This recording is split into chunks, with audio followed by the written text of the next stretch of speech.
মিথিলা বয়স হয়েছে, মিথিলা ধাক্কা খেতে খেতে এখন বাস্তবটা বুঝতে পেরেছে। তাই মিথিলার জন্য অনেক দোয়া রইল। আর আয়রামণি, তার জন্য অনেক অনেক শুভেচ্ছা।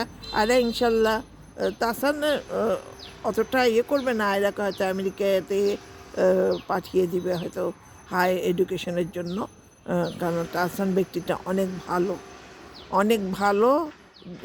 ভালো তো ভালোই, মানে 100তে 100, যাকে 100তে 100 বলে। কিন্তু কি কারণে যে এই মেয়েটাকে বিয়ে করেছে আমি বুঝতে পারছি না কি কারণে। চেহারাটা, শুধু চেহারা দিয়ে তো হবে না ভাই, আর তোমারও তো বয়স হয়েছে, সব কিছু চিন্তা করে করা উচিত ছিল। যাই হোক, তুমি ভালো বুঝো। ধন্যবাদ জানাই, ভালো থাকবেন। তাদের জন্য দোয়া করবেন, দুই পক্ষের জন্য দোয়া করবেন, এই আর কি। ধন্যবাদ।